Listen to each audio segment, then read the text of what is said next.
Bom, pessoal, estamos aqui na parte 3 da aula 7. Eu reitero um pedido para aqueles que assistirem e, e tiverem uma visão já consolidada em relação a ser melhor dividir em partes, porque aí a divisão é feita por mim, que são os 3 momentos de uma aula de redação em que, por exemplo, a aula começa, aí a gente faz uma brincadeirinha, né? Dá uma leve viajadinha na maionese, rápida, para inserir a segunda parte, tá? Que em geral, em aulas de redação, é a análise de texto, a interpretação de texto. Em redação, nós trabalhamos com a interpretação de redações, mas não só de redações. Porque muitas vezes um artigo de opinião de um jornalista que escreve muito bem, ele pode nos dar subsídio, né? Nos oferecer matéria-prima, ideias de como trabalhar as nossas redações. E isso não é imitar, isso é emular. Emular, segundo Aristóteles na sua retórica, é criar uma versão autoral de algo que alguém fez. Então, por exemplo, o primeiro médico a realizar um transplante de coração adotou um certo procedimento. Logicamente, por ser o primeiro médico a realizar, ele descobriu um monte de coisas que davam certo e que não precisavam ser alteradas.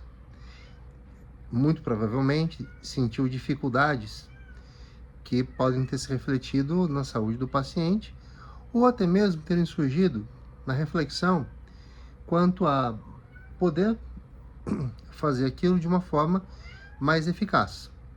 Tá? Otimização, aprimoramento de qualquer processo é sempre contínuo. Escrever bem hoje é diferente do que era escrever bem há 20 anos. A redação, né, o gênero textual notícia é um hoje e há 50 anos era outro. Tá?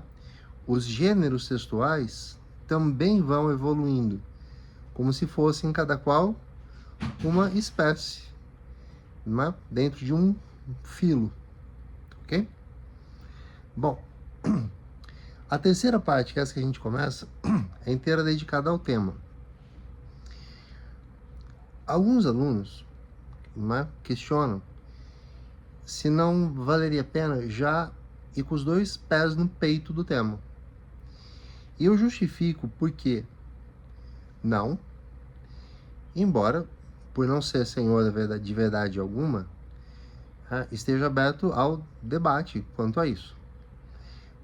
A minha justificativa para não ir direto ao tema, embora frequentemente eu fale, olha, o tema dessa aula será. Eu uso será no futuro porque a aula ela precisa caminhar um tanto para o tema fazer sentido. Agora faz sentido. Quando você abre a prova do Enem, por exemplo, tá? Que atire a primeira caneta preta com um tubo transparente, quem faz diferente do que eu vou dizer agora. Abre e corre para ver qual é o tema da redação. Vai lá, me diz. Deixa no comentário. E eu vou te mandar um brinde. Deixe seu comentário e o seu endereço que você vai receber um brinde se você faz diferente disso que eu estou dizendo. Abre e não corre para ver o tema. O INEP, quando tinha o Twitter, eu acompanhava isso, né? Mas o INEP, ele é preciso. No momento em que os fiscais de sala autorizam, abram as provas, é claro que não é sincronizado, né? Porque tem fusos horários no Brasil, mas respeitando o horário de Brasília, o INEP já joga nas redes sociais. O tema do Enem é pá! E nós que ficamos cá do lado de fora, já começamos a pensar, temos o tema, mas e a coletânea? A coletânea é muito importante, ela direciona a leitura do tema. Como eu dou aula em cursos de redação, eu dava aula em cursos de redação, agora só dou aula nos meus cursos. E eu tinha que, logicamente, seguir metodologia dos cursos. Eu tive orientações diversas.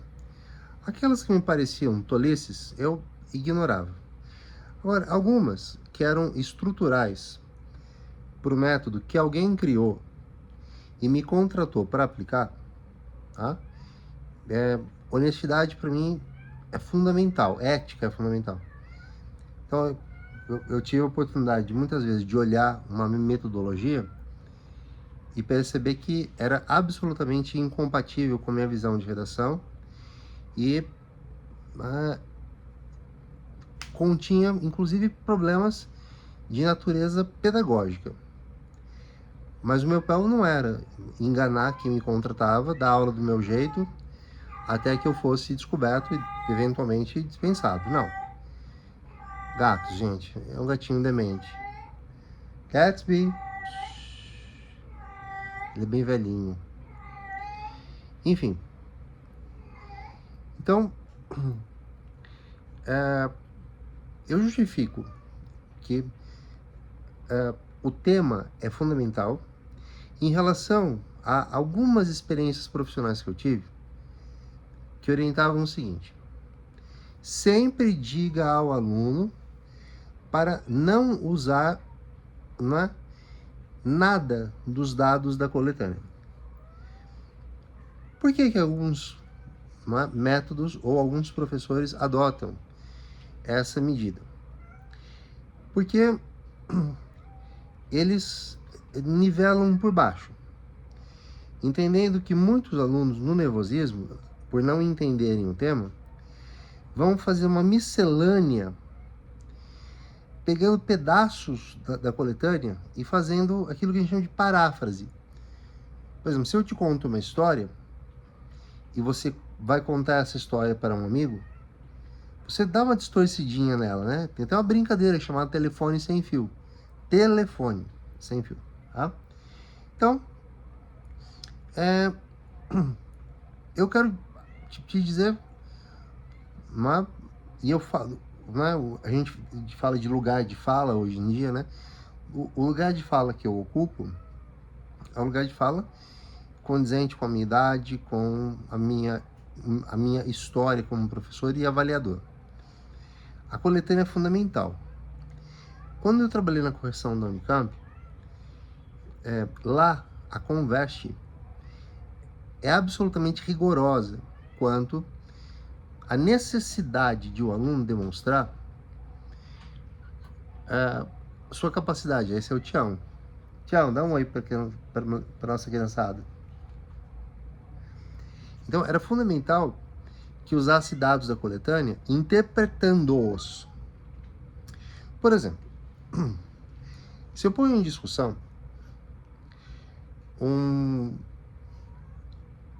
a questão da busca por carreiras na área científica, entendida por área científica, toda carreira em que, direta ou indiretamente, se produza descoberta, desenvolvimento de tecnologia, tá? Logicamente, direcionada a solucionar questões que são básicas num país. Por exemplo, um país que não tem muitas terras agricultáveis é um país com uma alta demanda por profissionais especialistas na área de, por exemplo, irrigação, aquicultura, agronomia, tecnologia de solos e por aí vai. Então, é muito provável que os dados concretos de um gráfico mostrando que os jovens, quando questionados na escola, quantos por cento deles acreditam em carreiras de jornada científica e quantos jovens já preferem carreiras mais pragmáticas, como é o caso do direito. Tá? O legislador, para ser legislador, criador de leis, não tem que fazer direito. Quem faz direito é quem quer advogar ou prestar concurso para as carreiras como delegado, promotor, juiz, dentre outras. Portanto, meus caros, se eu não tivesse na coletânea um texto me mostrando que, por exemplo, em Botsuana, a busca dos jovens por carreiras focadas em ciência chega a ser 5 vezes maior do que na Noruega. Então, eu estou te dando dado concreto. Isso é dado concreto. Acreditem em mim. Como que se interpreta isso? Bem, nós temos que assumir o que eu chamo de verdades provisórias. Botsuana não é um país sequer em desenvolvimento, é um país subdesenvolvido. Então, há uma demanda forte por cientistas, mas também por cientistas que tenham um engajamento com a sua identidade, certo? Dada a pequena expressividade desse país no cenário internacional. E expressividade não quer dizer aquela importância que deriva de uma ética universal, porque tudo é importante, certo? Mas é pouco provável que alguém que seja doutor em técnicas de irrigação vá se interessar. Ô Tião, você tá se achando? Tá se quer aparecer? Eu fiquei aqui, ó, diz aí, galera. Então é pouco provável. Via contrária, o cidadão de Botsuana que teve a oportunidade de, em muitos casos, sair de Botsuana para ter formação, tá? Ser também alguém com um espírito pró a sua sociedade. Eu não quero usar nacionalista ou patriótico, porque são palavras contaminadas contextualmente, tá? Não adentramos nessa discussão. E que então voltará, em parte porque há muita oportunidade, muito mais oportunidade, onde o que ele sabe é novidade, do que haveria em países em que aquilo já é conhecido há décadas. Então, sem aquele gráfico, eu não poderia afirmar a verdade provisória de que é uma tendência em países já amplamente desenvolvidos um interesse menor em produção científica, a tal ponto que se pode dizer que o grau de desenvolvimento científico já existente é inversamente proporcional ao grau de interesse em fazer uma carreira científica. Então, em Botsuana, pouco desenvolvimento. O inversamente proporcional, muito interesse. Na Noruega, muito desenvolvimento. Inversamente proporcional, pouco interesse. A tabela traz dados que podem ser transplantados e interpretados. Tá? Por que pouco interesse? Ora, porque haverá pouca oferta de emprego, porque abre-se espaço para outras trilhas do desenvolvimento intelectual, por exemplo, artístico, ou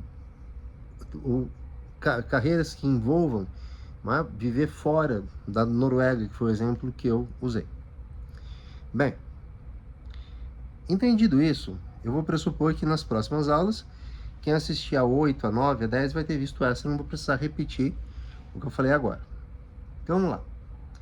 O nosso tema, a frase dele é: o papel do pensamento coletivo na solução de crises ambientais contemporâneas. A palavra solução é uma palavra que contém, dentre as suas características de significado, que são chamados traços semânticos, solução não é uma ação única. Solução é processo, certo? Solução é um processo. Então, a solução contém em si intervenções. A intervenção pode ser feita de pequenas soluções dos pequenos bloquinhos que compõem o grande problema. Então veja, o grande problema das crises ambientais contemporâneas, e esse tema foi colocado aqui porque enquanto eu montava a apostila, em janeiro, eu tinha dados da seguinte natureza. 2024 foi o ano em que se registrou a maior elevação de temperatura em comparação a dados pré-revolução industrial. Houve uma conferência no fim do ano passado na Europa e os cientistas que eram assessores, eram consultores científicos do evento, eles fizeram uma conta de que o investimento global para iniciar um processo de reversão desse grande problema. Meus colegas de geografia, meus amigos de geografia, me ensinaram um termo muito interessante, que houve período Jurássico, período Cretáceo, enfim, e que o período de hoje, de um ponto de vista das transformações no âmbito, inclusive geológico, há de ser conhecido, e para alguns já é conhecido, como o Antropoceno. Enfim, como eu não sou da área, eu, como se diz assim, vendo o peixe do jeito que eu comprei. Mas o que eu quero dizer com isso é o seguinte: esses cientistas fizeram uma conta de que seriam necessários, na verdade seria necessário 1 trilhão e 300 bilhões de dólares. E ali havia chefes de governo e chefes de Estado de quase o mundo todo. Logicamente, vocês já nem preciso dizer quem vocês sabem que não estava lá. Bom, não estava até porque não havia assumido ainda o seu mandato. Estou falando do Trump. Não, brincadeira, é o Trump, Donald Trump. Nós somos democratas, eu e vocês. Então nós não vamos deixar de respeitar a escolha democraticamente conduzida pelo processo eleitoral estadunidense.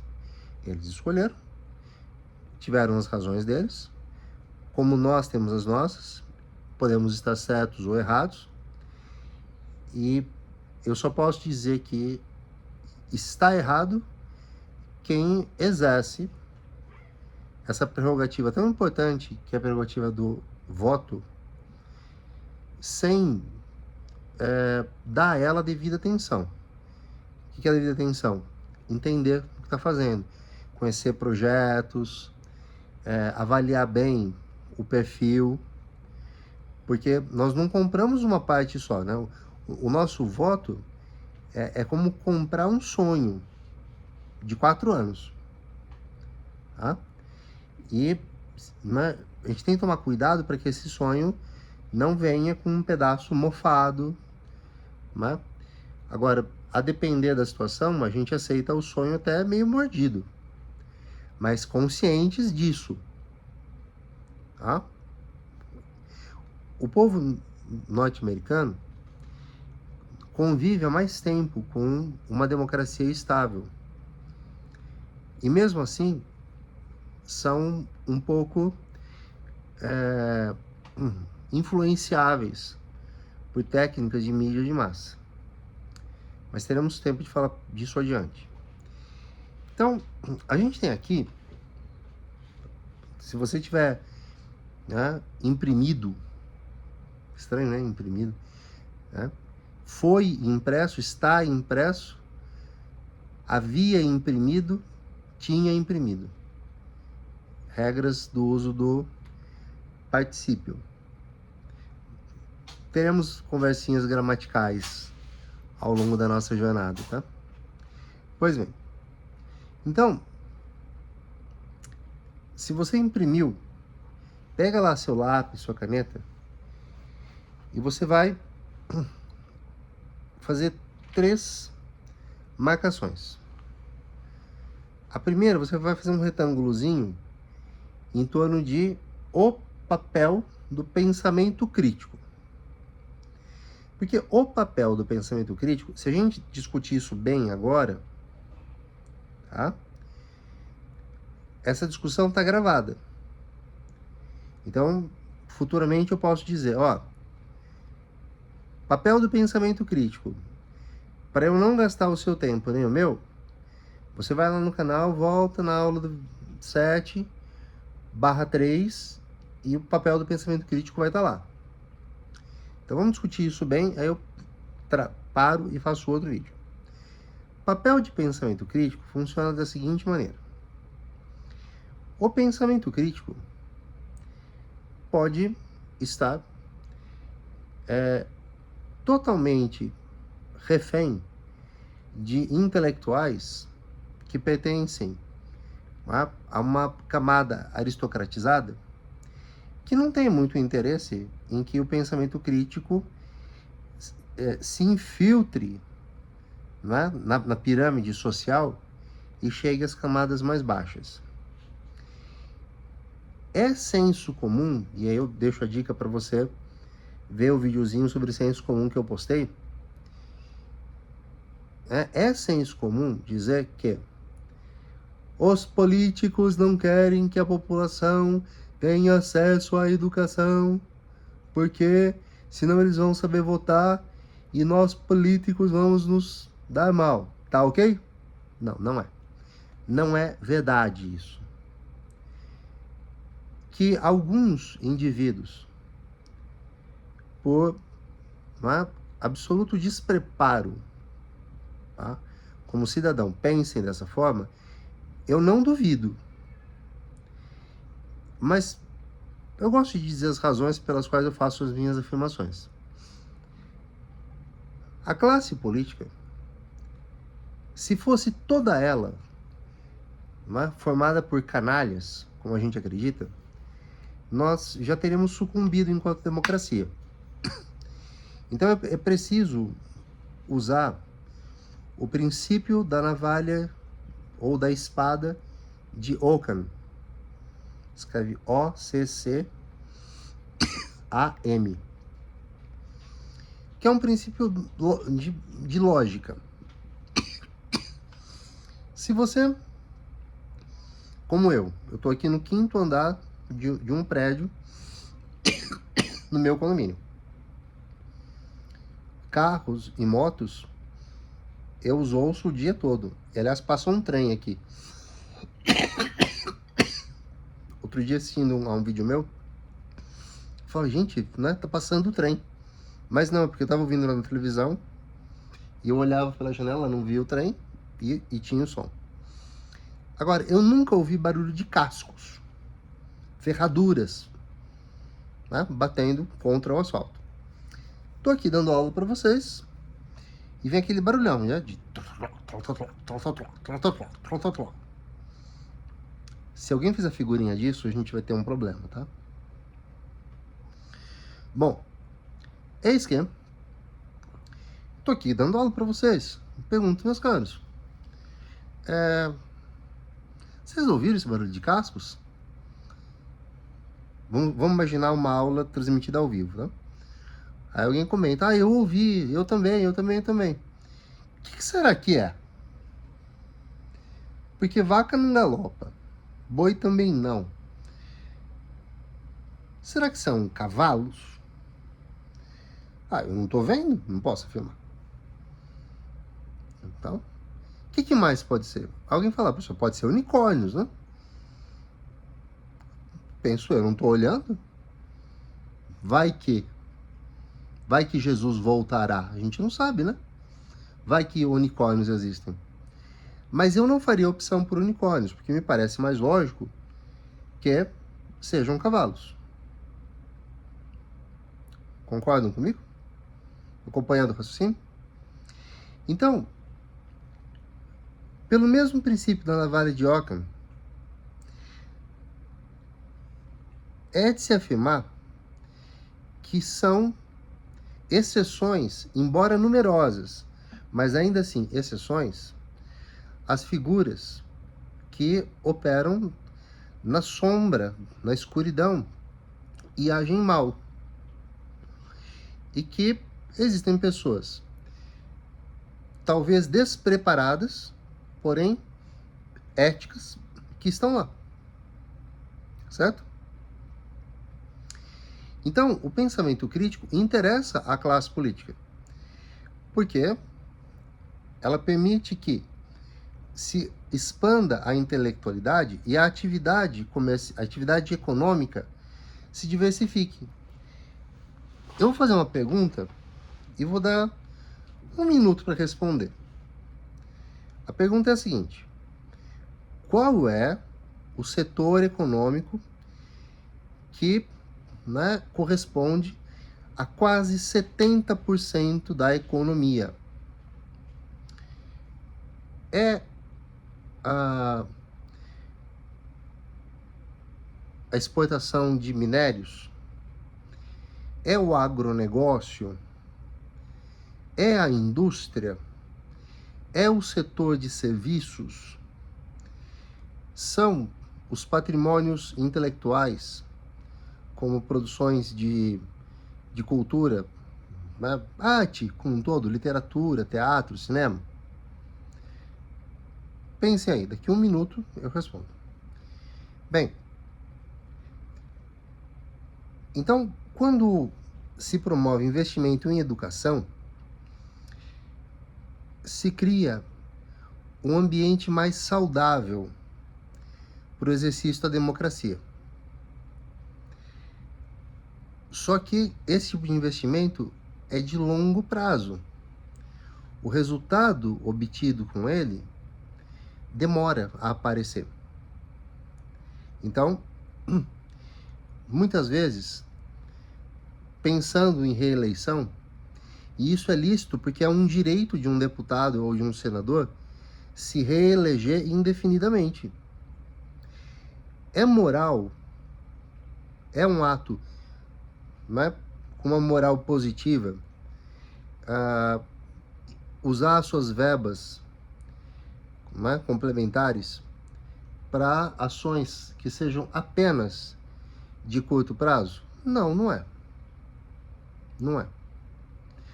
Mas o que eu posso dizer é o seguinte: o senso crítico, ele é o interesse de uma sociedade saudável. Então, qual que é o papel geral do senso crítico? Conseguir filtrar o que é verdade da avalanche de fake news. É conseguir construir raciocínios e não replicar a opinião de pessoas que são, do ponto de vista de um cidadão, pessoas confiáveis. Isso seria uma espécie de preguiça de pensamento crítico. Então, quando a gente pensa em pensamento crítico, é essa capacidade de estar aberto disposto e sem medo de assumir. Putz, eu estava muito errado em pensar como eu pensava. Mas agora essa conversa abriu a minha cabeça. Então, perdão por eu, né, ter, às vezes, né, discutido com alguém, porque eu acreditava naquilo, mas o nosso debate, né, me fez ver com mais clareza. Muito obrigado por me esclarecerem. Pensamento crítico. Vou dar uma pausa e a gente vai para a parte 4, 7/4.